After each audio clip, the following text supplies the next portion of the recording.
አሁን ግን በደንብ አድርገሽ አዳምጪ። ይሄን ንግግር አልደግምም።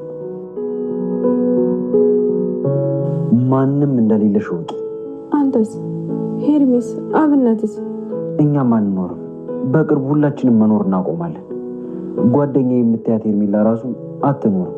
ገባሽ የምልሽ? አንተስ? እኔም አልኖርም። ይህን የህፃን ጥያቄሽን ተይው። በማንም ሰው ላይ አትደገፊ። ይኸውልሽ ይህን ደግሞ በፍጹም እንዳትረሹ እሺ? ሌላውን ሁሉ እሺ፣ ግን አንቺ ደደባቱኝ። እኔ ማንም እንዳልሆንኩ ሺ ጊዜ ነግሬሻለሁ። አለበለዚያ ግን ሳሎን ካለው ጋር ያለፈ ሌላ ነገር አለው። ምን ይኖረዋል? ለብስቴ መርዟ ልሰጣ ስትል በአምላክ እኔ ነኝ የምበላው፣ ይሄ ከሳሎኑ ምን ልዩነት አለው? በማለትም ሊበላ ሲል ምግቡን ከእጁ ወርውራ ደፍታበት ይገኛል። እንግዲህ በባለፈው ክፍል ላይ በአምላክ ከብስቴ ጋር አንድ ላይ ሳሉ እንግዲህ ሄርሜላን ስለተናገራት ግዴታ ብር ማስገባት አለብህ፣ ካለበለዛ ደግሞ ፎቶውን ለህብስቴ እልካለው ብላው ጽፋለት ነበረ። አሁኑኑ በአስቸኳይ ካለችውም በኋላ ለህብስቴም የሆነ ነገር ቴክስት አደርግለታለች። ያ የቴክስት የገባው ነገር ከአብነት ጋር ሆና ነበር የላከችው። በዛኑ ሰዓት እንግዲህ የቴክስቱን ድምፅ ሲሰማ በአምላክ እጅግ በጣም ነበር የደነገጠውና ክፍሉ የተጠናቀቀው። ምን ሆነካል በአምላክ በሰላም ነው ወይ? በጣም እየፈራን ያለው ብላ ስትለውም አይ ምንድን ነው አንቺ ጋር ብሎ ሲላትም እኔ እንጃ ሄርሚ ተሳስቷ ነው መሰለኝ ቴክስት አድርጓ መልሳ አጠፋችው ብላ ትለዋለች። እሱም ነው እንዴ በማለትም እንግዲህ እያወራላት እያለ ደግማ ቴክስት ታደርግለታለች። እሱም ዝም ሲላት ትደውልና ስትደውልለት ከዛን ቆይ ውጭ አንድ ሰው አውርቼ ልምጣ ብሎ ይላታል። እሷም እሺ በቃ አውራ በማለት ስታወራም ሄርሜላም ይሄ ሰዓት አታቃጥል ቶሎ ብለህ ገንዘቡን አስገባ በማለትም ትናገረዋለች። እሱም ዝም በይ በማለትም እየተናገራት ነበር። ሆኖም እንግዲህ ሄርሜላ እሷ ደስታዋን እያጣጣመች እየሳቀች ነበር። አብነትም ዛሬ እንደዚህ ፈገግ ያደረገሽ እና ያሳቅሽ ነገር ምንድን ነው ብሎ ይላታል። እሷም አይ የሆነ ነገር ነው በጣም ደስ ብሎኛል ካንተ ጋር በመሆኔ ብላ ትለዋለች። እና አይ ጥሩ ነው በማለት ትመልስለታለች። የስራ ጉዳይ ነው እየተሳካልኝ ነው ብላ ትለዋለች። እሱም እንግዲህ ወደ ህብስቴ ጋር ይመለስና ህብስቴንም እስቲ አንድ ጊዜ ብቻ ቁሚ በማለት ይላታል። እሷም በአምላክ መቆም እኮ አልችልም ብላ ስትለውም እኔ አግዝሻለሁ መቆም አለብሽ ብሎ ሲላትም አሁንም ቴክስት ትልክለታለች። ልክ እሷ ይዞ ሊያቆማት ሲል ትደውልለታለች። ቆይ ይሄንን ነገር ውጭ ወጥቼ ላውራ ብሎ ይላትና ሰውነቱ እየተንቀጠቀጠ ወደ ውጭ ወጥቶ ስልኩን ያወራል። አብነትና ሄርሜላም እየተሳሳቁና እየተጫወቱ እያለ እሱ ዘግቶባት ነበር መልሶ የደወለው። ይሄ ስልክ የስራ ስልክ ነው ይቅርታ አድርግልኝ እሺ አብነት ይህንም ማንሳት አለብኝ ብላ ስትለውም አረ አንሺ የኔ ቆንጆ ምንም ችግር የለውም ብሎ ይላታል። እሷም እንግዲህ ስልኩን ታነሳና ስልኩንም ካነሳች በኋላ ምንድን ነው እሱ እንደዚህ እያደረገሽ ያለው ብሎ ሲላትም ምን ፈልገ ነው? አሁን የምፈልገው ያልኩህን የብሩን መጠን እነግርሃለሁ በአስቸኳይ እንድትልክልኝ ነው የምፈልገው በማለት እንግዲህ እንደ ሌላ ሰው ታወራዋለች። ይሄ አሁን የደረሳት ቴክስት እንደዚሁ ማስፈራሪያ እንዳይመስልህ ቀጣይ ላይ ዋናው ከሚደርስ መዘግየት ሳይኖረው በፍጥነት ይድረስ ብላ ትለዋለች። እሱም እየተናደደ ብሩን ይልክላታል። እሱም እንግዲህ ብሩን ከላከላት በኋላ ህብስትን ነይ እንሂድ በማለትም ከህብስት ጋር ሊሄዱ ሲነሱ አብነትና ሄርሜላም ይመጣሉ። እሱም ፊቱ በጣም ቀልቶና አልቦት ነበር። ምን ሆናችኋል እንዴ? ሰላም አይደላችሁም እንዴ? ወይስ በጊዜ መጣንባችሁ? እንሂድ እንዴ? ምንድን ነው እሱ? በማለትም አብነት ይናገራል። እሱም በአምላክ እየተናደደ ይናገረዋል። ምንድን ነው እሱ? ምን ሆናችኋል? ምን የሆናችሁት ነገር አለ? ምን ስንሆን አየ? በማለት እንግዲህ አንዳንድ ቃላቶችን ሲናገረው ነበረ። ሆኖም በቃ እኛ መሄድ አለብን እናንተ ተቀመጡ ሲል ሄርሜላም እኔም ሄዳለሁ ከእናንተ ጋር ብላ ትላለች። እኛ እንሄዳለን አንቺ አርፈሽ ተቀመጪ በማለትም እጅግ በመናደድ ይናገራል። ህብስቴም ምን ሆነሃል ብላ ስትለው ምንም አሁን ነይ እንሂድ ብሎ ይላትና እንደተለመደው ሊወስዳት ይላል። ሆኖም እንግዲህ እሱም ተናዶ መንገዱን አስቀይሶ ሲሄድ አብነት ነበር ይዟት ወደ ቤት ሄደው። እንግዲህ በስተመጨረሻ ላይ ሰላም ያላት አቅፎ ነበረ። ይሄ ነገር በጣም ጨንቆኝ ነበር፣ ሰላም ያለኝ ለመለያየት ይመስላል እያለች በውስጧ እያመነታች ያለችውን አብነትም እንዴት ነበር እንዴት ቆያችሁ በአምላክም ተናዷል ብሎ ሲላትም አዎ ምን እንዳስጨነቀው ባላቅም በጣም ተጨንቋል ብላ ትለዋለች። ሆኖም እንግዲህ ምን ሆኖ ይሆን እያለች እንግዲህ ምን ያለሽ ነገር አለ ወይ ብሎ ይላታል። አዎ ግን ብላ ስትልም እንዴ በእኔና በአንቺ መካከል መደባበቅ ተጀመረ እንዴ ብሎ ይላታል። አይ ደስ አላለኝም፣ በአምላክ ጭብጥ አድርጎ ነበር ሰላም ያለኝ የሆነ የመለያየት ያህል ስሜት እስኪሰማኝ ድረስ ብላ ትለዋለች። አይ መቼም አይለያይሽም ብሎ ይነግራታል። እሷም እንግዲህ እሺ በቃ ግን ደስ አላለኝም እያለች ወደ ሰፈር ያደርሳታል። ሆኖም እንግዲህ በአምላክም እሷን ወደ ቤት ያስገባታል። ልክ እቤት ሲያስገባትም ቢፍቱ እዛው ነበረች። ሆኖም እንግዲህ እሷ አሀ እንደተለመደው ተሸካክማችሁ መጣችሁ አንቺ እንከፍ ብላ ትላታለች። እሷም እኔ እኮ አይምሮ አለኝ ቢያንስ ትንሽ እንኳን አስቢ ብላ ስትላትም ማን ነው ደግሞ ዛሬ የልብ የሰጠሽ ብላ ትላታለች። እሷም ማንም የልብ የሰጠኝ የለም አይምሮ የራሴ ነው ብላ ስትላትም ወይ ከዚህ ከቆዳ አይምሮ የሚወጣ ነገር አለ እንዴ ብላ ትላታለች። አየካት አይደል እንዴት እንደምትናገረኝ ዛሬ ደግሞ የልብ ማን እንደሰጣትና እንዴት እንደደፈረችኝ ብላ ስትለውም እሱም ክብርሽን ዝቅ ያደረግሽው ራስሽ ነሽ ብዙ ትናገሪያለሽ ብሎ ይላታል እህትየውን።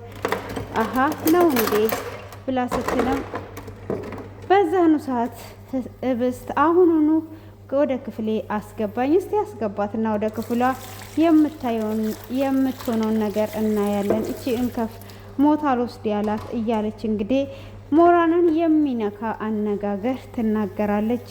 እሷም እኔ ህፃን አይደለሁም እንደዚህ እንድትናገሪኝ አልፈቅድም እያለች ትገኛለች። ሆኖም እንግዲህ በአምላክን እባክን ወደ ውስጥ ውሰደኝ በማለት ወደ ውስጥ እንዲወስዳት ታደርጋለች። ወደ ውስጥም ካስገባት በኋላ ፊቱ ተቀይሮባት ነበር። ምን ነው አኮረፍከኝ እንዴ ስለተናገርኩ ነው ብላ ስትልም አዎ ለምን እንደዛ ትናገሪያለች? ከዚህ ክፍት ሴትዮ ጋራ አትናገሪ አላልኩሽም ወይ? አንቺ እኮ ከጎንሽ ማንም የለሽም ብሎ ይላታል። እሷም እንዴት ማንም የለሽም አንተስ ብላ ስትል አንድ ነገር ልንገርሽ አሁን በይ ዝም በይና አዳምጪ ብሎ ይላታል። እሷም ትደነግጥና እሺ በማለት ስታዳምጠው አንቺ ማንም ሰው የለሽም ይሄንን አምነሽ ተቀበይ ብቻሽን ነሽ ብሎ ይላታል። እሷም እንዴ ምን ነው አንተሳ ብላ ስትለው አዳምጪ ያልኩሽን ሰምተሻል አይደለ? ማንም እሺ አንተ አብነት ሄርሜላ ጓደኞች አይደላችሁ ወይ እናንተስ ከጎን አይደላችሁ ብላ ስትልም ሁሉም መኖር የሚያቆሙበት ጊዜ ይኖራል። ስለዚህ ማንም እንደሌለሽ ስታቂ ከእሷ ጋር አፍሽን አትካፈቺ ብሎ ይላታል። ህብስቴም ትደግምና አንተስ ብላ ስትለው እኔም የለውም ብሎ ይላታል። እሷም ትደነግጣለች። እንግዲህ እሱ ብቻ ነበረ ከጎና ያለው። እሱም በሄርሜላ የተነሳ እየሸሻት ይመጣል። ሆኖም ወደ አብነት ጋር ይሄዳል። ይህንን ነገር ከተናገራት በኋላ አብነትንም ህብስቴ ከኔ መሸሽ አለባት፣ እኔ ከጎኗ እንዳልሆንኩ መርሳት አለባት በማለትም ለአብነት ይነግረዋል። እንዴ ምን ነካ? ወዳታለሁ፣ አፈቅራታለሁ እያልክ አልነበረ ወይ? እሷም ደግሞ ትወዳለች፣ እንዴት ነው የምትለያት? በማለትም ይናገረዋል። እሱም እንደዛ በሚናገረው ሰዓት አይ በቃ ተናገርኩኝ፣ ማንም ከጎኗ እንደሌለ ማወቅ አለባት፣ በራሷ መጠንከር አለባት በማለት ይነግረዋል። እንደዚህማ በፍጹም መሆን የለበትም እያለ አብነትም እየተቆጣውና እየመከረው ነበረ። ሆኖም እንግዲህ እሱም እዛ ህብስቴ ክፍል እያለ እራት ይመጣላታል። እራቱም የመጣላት እንግዲህ ተመርዞ ነበረ። እራቱን ስታመጣ በእንቺ ራት ሽንቢ መቼም እዚሁ እየቀለብንሽ ነው ብላ ትላለች። በዚህንም ሰዓት በአምላክ ስትፈልጊ ለምን ትሸከሟታላችሁ ትያለሽ፣ አንቺ ደግሞ ቁጭ አድርገሽ እየቀለብሻትስ አይደል ብሎ ይናገራታል። ሆኖም በዚህን ሰዓት ህብስቴ አልበላም ትላለች። ቀጥ ብለሽ ትበያታለሽ፣ ለምንድን ነው የማትበዩ? ትበያታለሽ በማለትም ትቆጣታለች። በአምላክም አልበላም ካለች እኮ መፍቷ ነው፣ ስለዚህ አለመብላት ትችላለች፣ ማንም ሊያስገድዳት አይችልም በማለትም ይናገራል። እሱም በሚናገር ሰዓት አንተ ነመቼም የልብ የሰጠሃት፣ ስለዚህ እሷ ምን አጠፋች ብላ ትለዋለች። እሷም እንደዛ በምትለው ሰዓት ካዲያ እሱም በቃ ተያት አምጩ ምግቡን እኔ ላብላት በማለት ሲቀበላትም እስቲ በሚገባት ቋንቋ አውራትና አብላት ብላ ትለዋለች። የሚገባት ቋንቋ የትኛው ነው? ቢ ለሚለው ቢ ነው። አንድ ሰው በቃኝ ካለ ደግሞ በቃኝ ነው፣ መፍቱ ይከበራል ብሎ ይላታል። እሱም እንደዛ ይልና እስቲ ይሄንን ምግብ ለሷ ለየት ተደርጎ ከሳሎን የተለየ ሁል ጊዜ የሚዘጋጅላትን እራት እኔ እስቲ ልመገበው በማለትም ሊመገበው ሲል ወንድሟ ስለሆነ እንግዲህ እዚህ ጋር እሷን ቆላልፎና ሽባ አድርጎ የሚያስቀር የተደገመበት መድኃኒት ነበር እያበላቻት የነበረው። ስለዚህ ወንድሟ ከበላ ደግሞ ያ ነገር ሽባ እንደሚያደርገው ስለምታውቅ በፍጹም አትበላም ብላ ትለዋለች። እሱም ምን የተለየ ነገር ምን አጣፍጣችሁ ነው የምሰሩላት ሁል ጊዜም ብሎ ሊበላ ይላል። እሱም ሊበላ ሲል በፍጹም መብላት የለብህም እያለች ስትናገርም በዚህ ሰዓት ህብስት ምን ነው ለእኔ ምን ጨምረሽ ነው የምሰጪ ብላ ትላታለች። ምን ይጨመርና ይሰጥሻል አንቺ ደንቆሮ በማለትም ሰርባታለች። ልክ በአምላክ ወደ አፉ ሊያደርግ ሲል ትንቀጠቀጥና ምግቡን ከእጁ ላይ ትደፋለች። ምን ነው መርዝ አርገሽበት ነበር ያመጣሹ በማለትም ሲል ምንድነው የሚመረዘው ነገር አንተ ደግሞ ቅጥህን አለፍኩ በማለትም በመናገር ተናዷ ወደ ክፍል ትሄዳለች። ሆኖም እንግዲህ አለሙ እሷ ወደ እህቴ ቤት ሊሄድ ነው ብላ ስትልም በፍጹም አትሄጂም፣ ምን ታደርጊያለሽ እህትሽ ቤት ብሎ ይላታል። እንዴ አንድ ከቀረችው እህቴ ልታቆራርጠኝ ነው ወይ ብላ ትለዋለች። እሱም እንደዛ ስትለው በፍጹም መሄድ የለብሽም። አዎ ምን ታደርጊያለሽ? ከፈለገች እሷ ትምጣ እቺ እህትሽ ጋ ብሎ ሲልም አይ እህቴን እንደዚህ አትበላት፣ አልቆይም ግን ሄጄ እመጣለሁ ብላ ትላለች። ከዛንም እንግዲህ እኔ ልንገርክ ብዬ ነው እንጂ እኮ ብትከለክለኝም አልቀርም በማለት ስትናገር አሀ አሸንፌ ካለው በራሴ መሄድ እችላለሁ ማለትሽ ነው ብሎ ይላታል። እሷም አዎ መሄድ ይችላለሁ በማለት ምላሿን ትመልስለታለች። እሷም እንግዲህ እንደዛ ከመለሰችለትም በኋላ እሱም በጣም ያዝናል። እሱም እንግዲህ እንደዛ ካለችውም በኋላና ክፍል ትገባና ልብሷን በሻንጣ ታስተካክላለች። ለ2 ቀን ነው የሚሄደው አልሽ፣ ግን ደግሞ ሻንጣውን ልብስ ሞልተሻል፣ ወዴት ነው የምትሄጂው? ምነው አንተ ሰውዬ አንተ እንደዚህ ፈራክ? ልክ ነህ፣ ውበቴ ቁንጅናዬ ሁሉንም ቁጭ ስለሚያደርግ መፍራትና መጠንቀቅ አለብህ እያለች ትናገረዋለች።